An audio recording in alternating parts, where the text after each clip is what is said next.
Dice C447, hora del este. Una línea segura conecta dos puntos de la Tierra separados por 6.000 kilómetros. Un extremo se encuentra en el ala oeste de la Casa Blanca, el otro en un búnker bajo Kiev que oficialmente no existe. La conversación dura 11 minutos. Al terminar, la trayectoria de la mayor guerra terrestre en Europa desde 1945 ha cambiado, no por lo que se dijo, sino por lo que no se dijo. 3 semanas después, las fuerzas rusas comenzarán a retirarse de Kherson. 6 semanas después, se aprobará el envío de tanques occidentales. Y 4 meses después de esta única llamada telefónica, Ucrania lanzará una ofensiva que, según analistas militares, sería imposible sin los mismos sistemas que, durante esta conversación, se están retirando discretamente de la mesa. Pero esto es lo que hace que esta historia sea diferente. La decisión no la tomaron generales. No se tomó en un campo de batalla, se tomó en salas de conferencias, mediante cables diplomáticos, a través de canales burocráticos de los que la mayoría de la gente desconoce. Y la razón por la que ocurrió no tuvo casi nada que ver con Ucrania. Esta es la historia de cómo una decisión tomada en Washington, influenciada por las presiones de Pekín, moldeada por las preocupaciones de Bruselas y concretada durante un momento de vacilación en la sala de crisis, cambió el curso de la guerra, no con armas, con su ausencia. Si quieres entender cómo se ganan y se pierden realmente las guerras modernas, no solo en el frente, sino en las salas silenciosas donde se negocia el futuro, suscríbete y activa la campana de notificaciones, porque lo que estás a punto de escuchar no es noticia, es la historia detrás de la historia. Es la historia. Comencemos. 14 de septiembre de 2022, 2:34 AM hora local. Un telegrama diplomático clasificado llega al centro de operaciones del Departamento de Estado en Washington. Fuente, Embajada de ESUN en Pekín. Asunto urgente. Cambio de postura de la República Popular China sobre la arquitectura de seguridad europea. El cable tiene 4 páginas. Será leído por 17 personas antes del amanecer. Lo que dice en el lenguaje diplomático es esto: China está reconsiderando su neutralidad. No abiertamente, no de una manera que acapararía titulares, pero con la clase de recalibración silenciosa que lo cambia todo.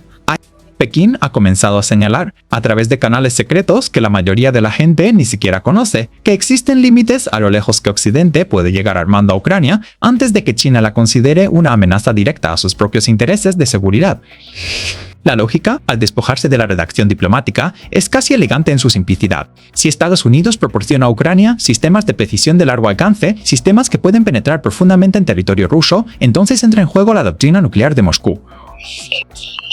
No porque Rusia quiera usar armas nucleares, sino porque el marco doctrinal permite su uso cuando la existencia del Estado se ve amenazada. Y si ese marco se activa, incluso teóricamente, China tiene un problema. Porque toda la postura estratégica de China en el Pacífico, sus planes para Taiwán, sus cálculos sobre la determinación estadounidense, todo depende de una suposición que Estados Unidos no se arriesgará a una escalada nuclear por un conflicto periférico. Ucrania, en opinión de Pekín, es un conflicto periférico, pero si Washington está dispuesto a armar a Ucrania con sistemas que teóricamente podrían activar la doctrina nuclear rusa, entonces tal vez, solo tal vez, Washington también estaría dispuesto a arriesgarse a una escalada por Taiwán. Y eso lo cambia todo para Pekín. El cálculo de telegrama no usa esas palabras exactas, los cables diplomáticos nunca lo hacen, pero el mensaje es lo suficientemente claro como para que a las 6 anemetos esté en el escritorio del asesor de seguridad nacional, a las 9 anemetos que un armir se le haya informado al presidente, y al mediodía se ha convocado un grupo de trabajo para analizar las implicaciones. Aquí es donde la historia se pone interesante, porque lo que sucede a continuación no es una decisión. Es una cascada de microdecisiones, cada una tomada por diferentes personas, en diferentes salas, por diferentes motivos que en conjunto resultan en algo que nadie pretendía. El grupo de trabajo incluye representantes del Pentágono, el Departamento de Estado, la CIA y el Consejo de Seguridad Nacional. 11 personas en total se reúnen en la sala de situación, un espacio más pequeño de lo que la mayoría imagina y considerablemente menos dramático. Pantallas planas en las paredes, una mesa de conferencias, café que lleva demasiado tiempo en la cafetera, la pregunta sobre la mesa: ¿qué pasa si le damos a Ucrania ATAMOS? ATAMOS, sistema de misiles tácticos del ejército, alcance 300 kilómetros, precisión a 10 metros. Como capacidad, atacar objetivos en las profundidades del territorio controlado por Rusia, incluyendo Crimea, incluyendo centros logísticos, incluyendo centros de mando que hasta ahora han sido intocables. El caso militar es abrumador, Ucrania necesita estos sistemas, no los quiere, necesita. Sin ellos, Rusia puede concentrar fuerzas más allá del alcance de la artillería ucraniana, operar líneas de suministro con impunidad y ejercer comando y control desde posiciones que las fuerzas ucranianas no pueden tocar. Con ATAMOS, eso cambia. Los depósitos de suministro se vuelven vulnerables. Los cuarteles generales se convierten en objetivos. Toda la cadena logística rusa, ya de por sí frágil, se vuelve insostenible. El debate en la sala de situación dura 3 horas. Las voces, el representante del Pentágono aboga por el suministro de los sistemas, no de inmediato, no de una sola vez, sino de forma gradual, con restricciones, con mensajes cautelosos a Moscú sobre las líneas rojas y las intenciones. El representante del Departamento de Estado aboga por un retraso, no por una negativa, solo por un retraso, hasta que el panorama diplomático se aclare. hasta que entendamos lo que Pekín realmente quiere decir. El representante de la CIA ofrece una evaluación que cambia el tono de la sala. Según la inteligencia de señales, y aquí es donde la conversación se vuelve muy silenciosa, Rusia ha comenzado lo que se denomina preparación técnica para un posible uso nuclear. No un despliegue, no cambios en el estado de alerta que serían visibles para los satélites, sino el tipo de movimientos administrativos y logísticos que ocurren antes de cualquier operación militar importante. Ejercicios de entrenamiento para unidades que manejarían armas especiales, movimiento de equipo que solo se utiliza en escenarios específicos, patrones de comunicación que sugieren una planificación de contingencia. Nada de esto, como señala cuidadosamente el representante de la CIA, sugiere un uso inminente, pero todo sugiere que Moscú se está tomando en serio la posibilidad. Y eso, más que cualquier otra cosa, es lo que Pekín está observando. El asesor de seguridad nacional, que ha permanecido prácticamente en silencio, formula una sola pregunta: si proporcionamos ATACMS y Ucrania los utiliza para atacar territorio ruso, y Rusia responde con una sola demostración nuclear táctica, ¿qué pasará con nuestra posición en el Pacífico? Nadie responde de inmediato, porque todos en la sala conocen la respuesta. Si Rusia usa un arma nuclear, incluso una pequeña, incluso en una demostración en lugar de contra una ciudad, el tabú nuclear global se desmorona. Y si ese tabú se desmorona, entonces los cálculos de China sobre Taiwán cambian, porque lo único que ha limitado el cronograma de China para Taiwán es la incertidumbre sobre si Estados Unidos se arriesgaría a una guerra nuclear por una isla en el Pacífico. Y si esa incertidumbre disminuye, si Pekín ve que Washington cede en Ucrania, entonces el plazo para Taiwán se acelera. La reunión termina sin una decisión, lo cual en Washington es en sí mismo una decisión. Bruselas interviene en una sala de conferencias diferente. Esta vez en Bruselas, en la sede de la OTAN. El escenario es una reunión rutinaria del Consejo del Atlántico Norte, el principal órgano de toma de decisiones políticas de la alianza. 29 representantes, uno de cada Estado miembro, además de observadores de los países socios. El punto del orden del día figura como cooperación de defensa con Ucrania, evaluación continua de los sistemas. Lo que esto significa, en la práctica, es una conversación sobre cuánto tiempo más apoyará la opinión pública europea la continuación de la ayuda militar. Los representantes de Polonia y los países bálticos abogan por una aceleración, más sistemas, sistemas más pesados, entregas más rápidas. La amenaza, argumentan, no es solo para Ucrania, es para toda la alianza. Si Rusia tiene éxito en Ucrania, aunque sea parcialmente, el próximo objetivo será Moldavia. Después, quizás, los países bálticos. La única manera de evitarlo es darle a Ucrania las herramientas para una victoria decisiva. El representante de Alemania ofrece una perspectiva diferente. Alemania ha proporcionado una ayuda sustancial a Ucrania, miles de millones en apoyo financiero, sistemas de artillería y defensa aérea. Pero existen límites políticos sobre lo que el público alemán aceptará, y esos límites, ahora mismo, se están poniendo a prueba. Los precios de la energía en Alemania se han triplicado desde que comenzó la guerra. La producción industrial ha disminuido. La inflación se encuentra en niveles no vistos desde la década de 1990, y aunque el gobierno alemán ha mantenido su apoyo a Ucrania, se avecinan elecciones. Elecciones regionales que podrían remodelar el Bundestag. Si esas elecciones salen mal, si la oposición gana terreno, la capacidad de Alemania para seguir apoyando a Ucrania disminuye, no por cuestiones políticas, sino por cuestiones políticas. El representante francés asiente. Francia se enfrenta a presiones similares. El apoyo público a Ucrania sigue siendo alto, pero no es incondicional. Existe una creciente sensación, visible en las encuestas, de que la guerra ya ha durado demasiado, de que es necesario llegar a algún tipo de acuerdo negociado, de que Europa no puede permitirse mantener este nivel de apoyo indefinidamente. El representante de Estados Unidos, que ha estado escuchando atentamente, elige este momento para hablar. Estamos realizando una revisión, dice, de ciertos sistemas que se han solicitado. La revisión durará varias semanas. Queremos asegurarnos de estar alineados con nuestros aliados en la gestión de la escalada. La frase gestión de la escalada tiene mucho que decir en esa oración. Lo que significa en la práctica es que Washington está reconsiderando el ATACMS. Lo que esto indica para todos los presentes es que Estados Unidos busca apoyo político europeo para una decisión por la que ya se inclina. El cálculo alemán 12 de octubre de GOI 22. El canciller Olaf Scholz se reúne con su gabinete de seguridad en Berlín. La reunión no se publicita. Entre los asistentes se encuentran el ministro de Defensa, el ministro de Asuntos Exteriores, el ministro de Finanzas y los jefes de los servicios de inteligencia alemanes. El tema, ¿qué sucede si Estados Unidos retrasa el ATACMS y pide a Alemania que haga lo mismo con los misiles de crucero Taurus? Taurus es el sistema de precisión de largo alcance de Alemania, alcance 50 kilómetros, capacidad, destrucción de búnkeres, ataque a infraestructuras, ataque profundo. Ucrania lleva solicitando misiles Taurus desde abril. La solicitud ha estado bajo revisión durante 6 meses. La justificación militar para proporcionar Taurus es idéntica a la del ATACMS. Ucrania necesita capacidad de ataque de largo alcance. Sin ella, Rusia mantiene zonas de refugio donde puede concentrar fuerzas y operar redes logísticas con impunidad. Pero el argumento político es más complejo. El ministro de Defensa argumenta que si Alemania proporciona el Taurus mientras Estados Unidos retiene el ATACMS, Berlín se convierte en el actor de la escalada. Alemania se convierte en el país que ha forzado los límites. Esa no es una posición que ningún canciller alemán quiera ocupar, especialmente si se enfrenta a unas elecciones difíciles. El ministro de Asuntos Exteriores argumenta que la credibilidad de Alemania ante sus aliados depende del apoyo constante a Ucrania. Y si Berlín se aleja del Taurus, indica que el compromiso de Alemania es condicional. Eso socava la cohesión europea. El ministro de Finanzas ofrece una perspectiva práctica. La economía alemana se está contrayendo.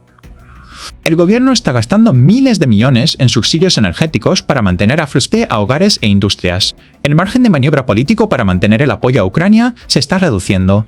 Si la elección es entre proporcionar misiles Taurus y mantener la estabilidad económica nacional, prevalecen las preocupaciones internas. Scholz escucha todo esto, luego hace una llamada telefónica. La llamada telefónica se dirige a Washington.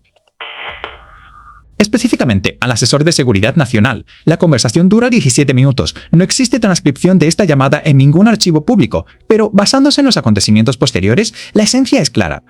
Scholz hace una pregunta directa. ¿Estados Unidos va a proporcionar el ATACMS? La respuesta está redactada con cuidado. No se ha tomado una decisión definitiva. La revisión está en curso. Existe preocupación por una escalada. Existe preocupación por la posible respuesta de Moscú. Existe preocupación, aunque esta parte se dice con más discreción por lo que Pekín podría hacer. Scholz lo entiende. Si Washington no proporciona el ATACMS, Berlín no proporcionará el Taurus, no porque Alemania no apoya a Ucrania, sino porque Alemania no va a ser el país que escale la situación más allá de lo que Washington está dispuesto a llegar. La conversación termina con un acuerdo que ninguna de las partes anunciará públicamente. Alemania continuará su revisión del Taurus. Estados Unidos continuará su revisión del ATACMS, y ambas revisiones llegarán a la misma conclusión, aproximadamente al mismo tiempo, de una manera que parece independiente, pero no lo es. Así funcionan las alianzas en la práctica, no mediante grandes declaraciones, mediante una coordinación discreta. Mediante llamadas telefónicas que no aparecen en ninguna agenda oficial. A mediados de octubre, la trayectoria estará definida. El ATACMS se retrasará, el Taurus se retrasará. La justificación oficial será la gestión de la escalada. La verdadera razón será una compleja red de política interna, coordinación de alianzas y preocupaciones sobre la percepción china de la determinación estadounidense. Pero hay un actor más en esta historia, y aquí es donde la narrativa se complica. La posición de Londres de 4 de octubre de 2022. 10 Downing Street. El primer ministro Rishi Sunak lleva 3 semanas en el cargo. Heredó un gobierno sumido en el caos, una economía en crisis y una política exterior notablemente consistente en un solo tema, Ucrania. Gran Bretaña ha sido el mayor defensor de Ucrania desde el comienzo de la guerra.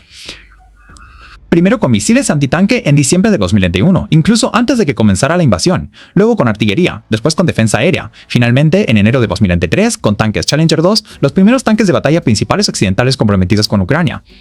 Pero ahora mismo, a finales de octubre de 2022, hay una decisión sobre la mesa que podría definir el papel de Gran Bretaña en la guerra. Storm Shadow, el misil de crucero de largo alcance británico. Alcance 200 kilómetros, precisión excepcional. Capacidad, justo lo que Ucrania necesita para atacar la logística rusa en la retaguardia del frente. La solicitud de Kiev llegó en septiembre. La evaluación del Ministerio de Defensa es inequívoca. Storm Shadow sería un punto de inflexión. Permitiría a Ucrania atacar el puente de Kerch, el enlace crítico entre Rusia y Crimea.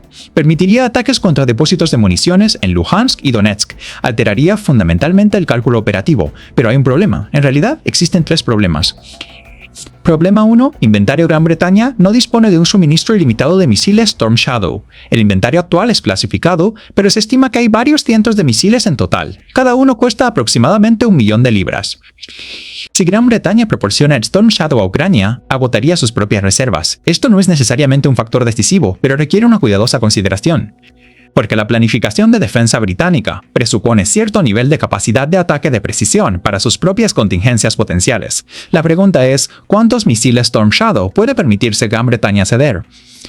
Problema 2. Tecnología estadounidense. El Storm Shadow no es un sistema puramente británico. Fue desarrollado conjuntamente con Francia, que denomina a su versión Scalp. Y, lo que es fundamental, algunos de sus componentes, en particular sus sistemas de guía, incorporan tecnología estadounidense. Lo que significa que proporcionar el Storm Shadow a Ucrania requiere el consentimiento estadounidense, no públicamente, no en ningún sentido formal. Pero en la práctica, si Gran Bretaña proporciona el Storm Shadow sin coordinarse con Washington, crea fricción en la relación de intercambio de inteligencia. Esto genera dudas sobre si Gran Bretaña es un socio confiable. Se corre el riesgo de una represalia diplomática discreta, que no llega a los titulares, pero que tiene una enorme importancia. Así que la pregunta es, ¿apoyará Estados Unidos que Gran Bretaña proporcione Storm Shadow? Problema 3. La dinámica de la alianza. Si Gran Bretaña proporciona Storm Shadow, mientras Estados Unidos retiene el Attachments, se crea una dinámica incómoda, hace que Gran Bretaña parezca más comprometida con Ucrania que Estados Unidos. Lo cual es positivo para la reputación británica, pero no tanto para la cohesión de la alianza, porque la OTAN funciona según el principio de que Estados Unidos lidera y Europa sigue. Cuando Europa lidera y Estados Unidos duda, se genera tensión, no una tensión fatal. No una tensión que rompa la alianza, pero tensión al fin y al cabo. Estos tres problemas convergen en una serie de reuniones durante la última semana de octubre. Las reuniones 26 de octubre. El ministro de Asuntos Exteriores se reúne con el embajador de Estados Unidos en el Reino Unido. La conversación se describe en informes posteriores como franca y productiva, lo que en lenguaje diplomático significa que discreparon, pero se mantuvieron educados. El ministro de Asuntos Exteriores defiende el uso de Storm Shadow. Ucrania necesita capacidad de ataque de largo alcance. Rusia es vulnerable. La ventana para un uso efectivo se reduce con la llegada del invierno. Gran Bretaña está preparada para proporcionar los sistemas. El embajador escucha, luego explica, con atención, que Washington está llevando a cabo una revisión de los sistemas de largo alcance. Dicha revisión no ha finalizado. Existe preocupación por la escalada. Existe preocupación por cómo Moscú podría interpretar la ampliación de las capacidades de ataque. Y existe preocupación, aunque se expresa con delicadeza, por las reacciones de terceros. El ministro de Asuntos Exteriores entiende la referencia a reacciones de terceros. Se refiere a China, pero la postura británica, argumenta el ministro de Asuntos Exteriores, es diferente a la de Estados Unidos. Gran Bretaña no tiene las mismas opciones en el Pacífico. El enfoque británico es la seguridad europea, y desde esa perspectiva, dotar a Ucrania con los sistemas más eficaces disponibles es la opción obvia. El embajador no discrepa de la lógica, pero hace una petición. Esperen, no indefinidamente, pero esperen a que finalice la revisión estadounidense. Esperen a que haya claridad sobre la TAMAS, porque si Gran Bretaña se adelanta, complica la coordinación que se ha mantenido cuidadosamente desde febrero. El ministro de Asuntos Exteriores no se compromete, pero tampoco se niega. 28 de octubre. El primer ministro habla directamente con el presidente de Estados Unidos. La llamada está programada para 15 minutos, dura 40. La conversación abarca múltiples temas: cooperación energética, comercio, la situación en Irlanda del Norte, pero el tema de fondo es Ucrania. Sunak plantea Storm Shadow no como una solicitud de permiso. Gran Bretaña no necesita el permiso estadounidense para proporcionar armas británicas a Ucrania, sino como una cuestión de coordinación. Gran Bretaña quiere saber cuál es la postura de Estados Unidos. La respuesta del presidente está cuidadosamente calibrada. Estados Unidos apoya a Ucrania. Ese apoyo es inquebrantable, pero existen complejidades, riesgos de escalada, gestión de alianzas, consideraciones estratégicas más amplias que se extienden más allá de Europa. Sunak escucha. Luego plantea un punto que, en retrospectiva, resultará decisivo. Si no les damos las herramientas para ganar, dice Sunak, ¿cuál es la alternativa? ¿Un conflicto congelado? ¿Un acuerdo negociado que premie la agresión rusa? Porque no veo cómo eso beneficia a nadie, incluidos los intereses estadounidenses en el Pacífico. El argumento es sutil pero conciso. Si Ucrania no gana decisivamente, si la guerra termina con algún tipo de compromiso que deje a las fuerzas rusas en territorio ucraniano, la señal para China es clara. La agresión funciona, el derecho internacional es flexible. Se pueden modificar las fronteras por la fuerza, si se está dispuesto a asumir los costos económicos. Y si esa es la señal, las perspectivas de Taiwán disminuyen. El presidente no responde de inmediato, pero 2 días después llega un mensaje a través de los canales de inteligencia. Estados Unidos no se opondrá a Storm Shadow. La revisión estadounidense del ATACMS continuará. Pero la decisión de Gran Bretaña sobre Storm Shadow es la decisión de Gran Bretaña, lo que en lenguaje diplomático significa adelante, pero que no parezca que lo coordinamos. La decisión 12 de noviembre de 2022. El gabinete británico se reúne para finalizar la decisión sobre Storm Shadow. Se ha presentado el caso militar. Se han sentado las bases diplomáticas. La cuestión ahora es el momento oportuno. El secretario de Defensa aboga por una entrega inmediata.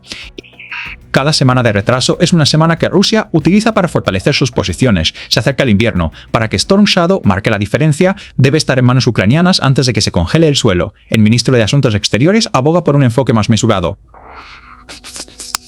Tiene la echava de Gavara Lighty, de la víctima debe proporcionar Storm Shadow, pero coordinar el anuncio con los aliados. Asegúrese de que Francia esté alineada, ya que Scalp es esencialmente el mismo sistema. Asegúrese de que Polonia y los países bálticos, que han estado presionando para un mayor apoyo, estén informados.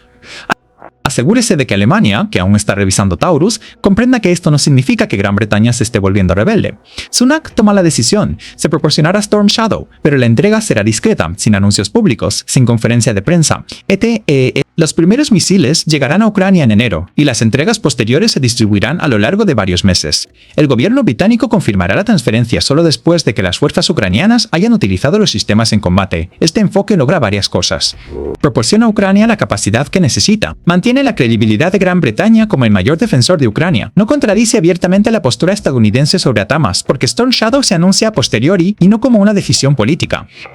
Y brinda a otros países europeos, en particular a Francia, la cobertura política para seguir el ejemplo. Pero hay un elemento más en esta decisión que no se aclarará hasta dentro de varios meses. La llamada telefónica 8 de noviembre de 2022, 16:47 hora del este. Aquí es donde comenzamos. Una línea segura conecta Washington y Kiev. La llamada es entre el presidente de Estados Unidos y el presidente de Ucrania. No es la primera llamada de este tipo, ni será la última, pero esta es diferente. Porque en esta conversación, el presidente estadounidense explica por qué no se proporcionará el ATACMS. Todavía no mientras la revisión esté en curso, no mientras las preocupaciones sobre la escalada sigan sin resolverse. El presidente ucraniano argumenta, el ATACMS es esencial. Si empocrados, este no nave correladas sin capacidad de ataque de largo alcance. Ucrania no puede ganar, puede luchar, puede mantener territorio, pero no puede obligar a Rusia a retirarse de las zonas ocupadas. La guerra se estanca, un conflicto congelado, exactamente el resultado que Rusia espera. El presidente estadounidense lo entiende, pero hay limitaciones, consideraciones de la alianza, gestión de la escalada, preocupaciones estratégicas más amplias que no pueden discutirse en esta llamada. La conversación se vuelve tensa, y entonces el presidente estadounidense hace una oferta. Storm Shadow se acerca, dice. Hemos coordinado con Londres. La primera entrega será en enero. No es ATACMS, pero se acerca, y ofrece una capacidad de ataque profundo sin las complicaciones políticas de nuestra parte. El presidente ucraniano entiende lo que se dice. Estados Unidos no proporciona ATACMS por temor a la percepción china, pero Gran Bretaña sí proporciona Storm Shadow con el discreto apoyo estadounidense, porque logra el mismo objetivo militar sin el mismo coste político. No es lo que Kiev quería, pero es lo que está disponible.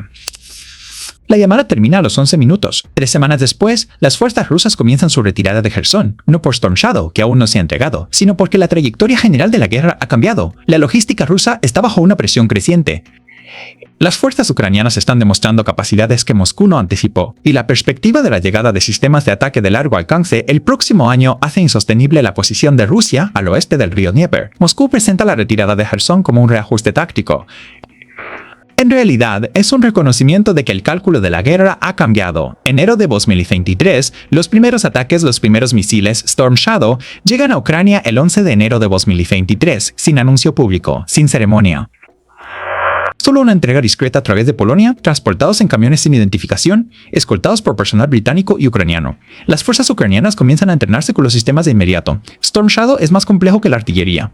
Requiere una integración especializada con aeronaves. Los misiles se lanzan desde bombarderos Su-24, aviones de la era soviética, que deben modificarse para transportar armas de precisión occidentales. El trabajo de modificación dura 3 semanas. Una Sheruka y el 3 de febrero, las fuerzas ucranianas llevan a cabo su primer ataque con Storm Shadow. El objetivo es un depósito de municiones cerca de Luhansk, a 80 kilómetros tras las líneas rusas. El depósito ha abastecido a las posiciones de artillería rusas a lo largo del frente oriental durante meses.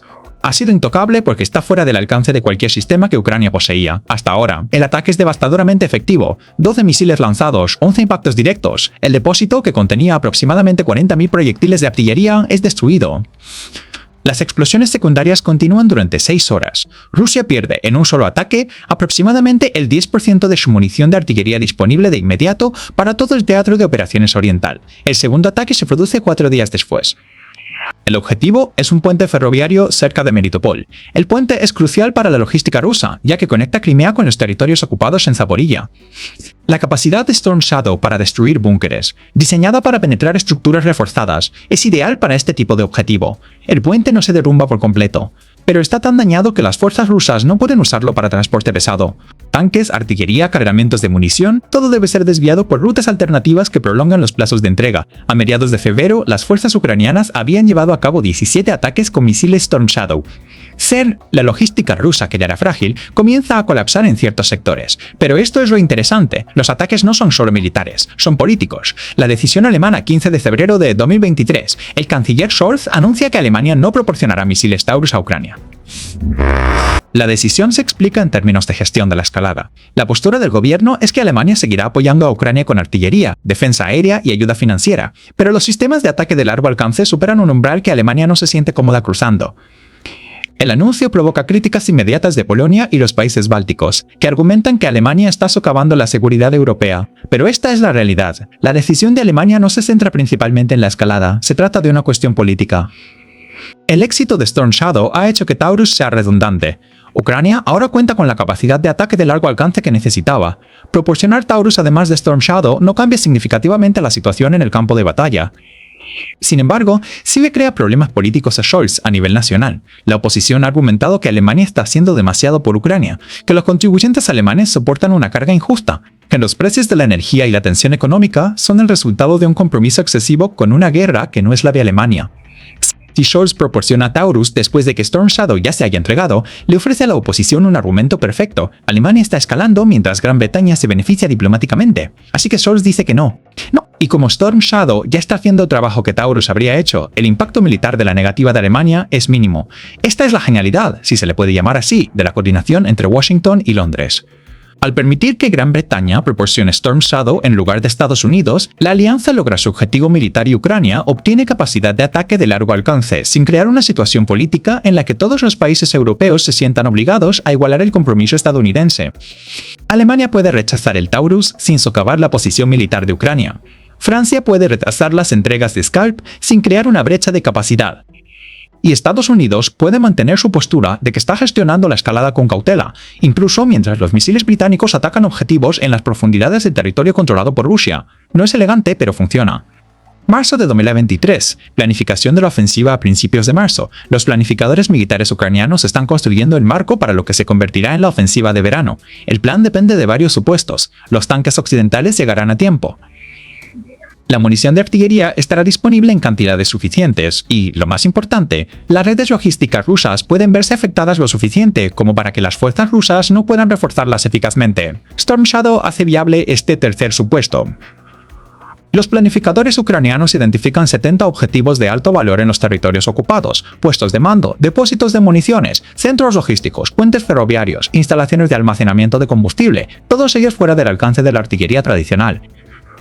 Todos vulnerables a la tormenta sombra. Durante los próximos 4 meses, las fuerzas ucranianas atacarán 43 de esos 70 objetivos. La tasa de éxito no es perfecta. Algunos misiles son interceptados, otros no alcanzan sus objetivos, pero el efecto acumulativo es enorme. Las fuerzas rusas en el sur de Ucrania, en particular alrededor de Zaporizhia y Gerson, operan con cadenas logísticas cada vez más frágiles. Cuando la ofensiva ucraniana comience en junio, las fuerzas rusas ya están debilitadas, no derrotados. Pero debilitados de maneras que no habrían sido posibles sin capacidad de ataque de largo alcance. La ofensiva en sí es compleja, los avances son graduales, las bajas son cuantiosas en ambos bandos, el dramático avance que algunos analistas predijeron no se materializa. Pero el hecho de que Ucrania pueda llevar a cabo operaciones ofensivas después de más de un año de guerra, tras gastar enormes cantidades de munición y equipo, se debe en parte al impacto de Storm Shadow en la logística rusa. Esta es la historia detrás de la historia. El retraso estadounidense no fue hasta septiembre de 2023, 10 meses después de aquella llamada telefónica del 8 de noviembre, que Estados Unidos finalmente proporcionó ATACMS a Ucrania. Para entonces, el panorama político había cambiado, las elecciones de mitad de mandato habían terminado. Y las preocupaciones inmediatas sobre la percepción china se habían calmado, y Storm Shadow ha demostrado que los ataques de largo alcance, aunque en teoría son una escalada, no han provocado el tipo de respuesta rusa que Washington temía. La primera entrega de ATACMS incluye solo 20 misiles. Una cantidad simbólica, en realidad, pero indica que la política estadounidense ha evolucionado. La explicación oficial es que los sistemas estuvieron disponibles a medida que se renovaban los inventarios estadounidenses. La verdadera explicación es que el cálculo político cambió una vez que quedó claro que las entregas de Storm Shadow por parte de Gran Bretaña no crearon la espiral de escalada que preocupaba a Washington. Así es como la política evoluciona en la práctica. No mediante grandes decisiones estratégicas, sino mediante ajustes graduales basados en lo que funciona y lo que no. Para octubre de 2023, Ucrania cuenta con Storm Shadow y ATACMS. La combinación otorga a las fuerzas ucranianas la mayor capacidad de ataque que han tenido desde el comienzo de la guerra, pero el retraso fue importante. Si el ATACMS hubiera llegado en noviembre de 2022, cuando se consideró seriamente por primera vez, el cronograma de la guerra cambia. La logística rusa se ve sometida a presión antes. La retirada de Kherson podría ocurrir más rápido. La ofensiva de primavera podría comenzar antes en condiciones más favorables. No podemos saberlo con certeza. La historia no ofrece grupos de control. Pero el patrón es claro. La decisión de retrasar el Atames, impulsada por la preocupación por las percepciones chinas y las políticas de alianzas, prolongó la guerra, no de forma drástica, no de formas obvias en un mapa, pero sí de formas importantes. Ahora, miles de proyectiles de artillería disparados que podrían no haberse disparado, cientos de soldados muertos que podrían no haber muerto, semanas de combate que podrían haberse evitado. Todo por una decisión tomada no en un campo de batalla, sino en una sala de conferencias en Washington, influenciada por un telegrama de Pekín, moldeada por una llamada telefónica desde Berlín y parcialmente compensada por un acuerdo discreto con Londres. Lo que esto nos dice, esto es lo que esta historia revela sobre cómo funcionan realmente las guerras modernas. El resultado en el campo de batalla está determinado, sí, por las tácticas, el entrenamiento y el equipo. Pero también está determinado por decisiones tomadas a miles de kilómetros de distancia, por diplomáticos que leen las hojas de té en Pekín, por políticos que calculan los plazos electorales en Berlín, por estrategas en Washington que intentan equilibrar los compromisos en Europa con las preocupaciones en el Pacífico. Estas decisiones no las toman malos actores, no son resultado de cobardía ni incompetencia. Son obra de personas reflexivas que intentan equilibrar prioridades contrapuestas en un entorno de incertidumbre radical. ¿Debería Estados Unidos haber proporcionado ATACMS en noviembre de 2002? Quizás. El argumento militar era sólido, pero el argumento político era complejo. Si proporcionar ATACMS hubiera desencadenado una demostración nuclear rusa, incluso una prueba atmosférica sobre el Mar Negro, toda la estructura de la disuasión nuclear cambia, y eso tiene implicaciones que se extienden mucho más allá de Ucrania. ¿Debería Alemania haber proporcionado Taurus? Quizás. Pero si Alemania hubiera proporcionado Taurus mientras se enfrentaba a una reacción política interna negativa por los precios de la energía, y esa reacción hubiera conducido a derrotas electorales que llevaron al poder a un gobierno menos favorable a Ucrania, entonces el apoyo a largo plazo a Ucrania podría haber disminuido. Estas son las compensaciones que no encajan en los titulares. La lección no es que el apoyo occidental a Ucrania fuera insuficiente. En conjunto, el apoyo ha sido sustancial. Decenas de miles de millones en ayuda militar. Sanciones que han paralizado la economía rusa. El aislamiento diplomático ha dejado a Moscú con pocos socios significativos más allá de Pekín y Teherán. La lección es que cada sistema de armas, cada entrega de ayuda, cada declaración pública de apoyo es el resultado de negociaciones que la mayoría de la gente nunca ve. Entre aliados que no siempre están de acuerdo, entre departamentos dentro de los gobiernos con diferentes prioridades, entre líderes políticos que intentan equilibrar la claridad moral con la cautela estratégica, el costo humano, y mientras esas negociaciones se llevan a cabo hay muertes. Soldados ucranianos defendiendo trincheras sin el apoyo de artillería necesario. Soldados rusos enviados a batallas que no pueden ganar porque su logística ha colapsado. Civiles atrapados en ciudades bajo bombardeo porque los sistemas de defensa aérea llegaron 3 meses más tarde de lo debido. Esto no justifica la imprudencia. Los riesgos de escalada son reales. La posibilidad del uso nuclear, por remota que sea, debe tomarse en serio, pero sí es un argumento a favor de la honestidad. Cuando hablamos de apoyar a Ucrania, debemos ser honestos sobre cómo se materializa ese apoyo en la práctica. No se trata de una simple dicotomía de sí o no. Es una negociación compleja que involucra a docenas de actores, cada uno con sus propias limitaciones, sus propias presiones internas, sus propios límites. La llamada telefónica del 8 de noviembre de 2022, la que duró 11 minutos, fue parte de esa negociación. No fue una traición. Pero tampoco fue el apoyo incondicional que sugerían las declaraciones públicas. Fue un momento de vacilación, una recalibración, un intento de equilibrar las necesidades ucranianas con las preocupaciones estadounidenses sobre la percepción china. Y ese momento de vacilación tuvo consecuencias que se desarrollaron durante meses, en la retirada de Kherson, en la planificación de la ofensiva, en los ataques que se produjeron más tarde de lo previsto. El patrón general, esta historia no es exclusiva de Ucrania. Todo conflicto importante implica este tipo de decisiones. En Siria, la decisión sobre si se deben aplicar límites a las armas químicas. En Afganistán, las decisiones sobre los plazos de retirada y el equipo abandonado. En Yemen, las decisiones sobre la venta de armas a Arabia Saudí se sopesaron con las preocupaciones sobre los derechos humanos. El patrón es constante, las necesidades militares chocan con las limitaciones políticas, los imperativos morales chocan con la cautela estratégica. Y quienes toman las decisiones intentan navegar entre ambos, sabiendo que cada elección tiene consecuencias que no pueden predecir por completo. Lo que distingue el caso de Ucrania es la escala y lo que está en juego. Este no es un conflicto periférico. Es una guerra que involucra a una potencia nuclear, librada en las fronteras de la OTAN, con implicaciones para todo el orden internacional. Las decisiones que se toman sobre Ucrania no se limitan a Ucrania, se trata de cómo responde Occidente a la agresión.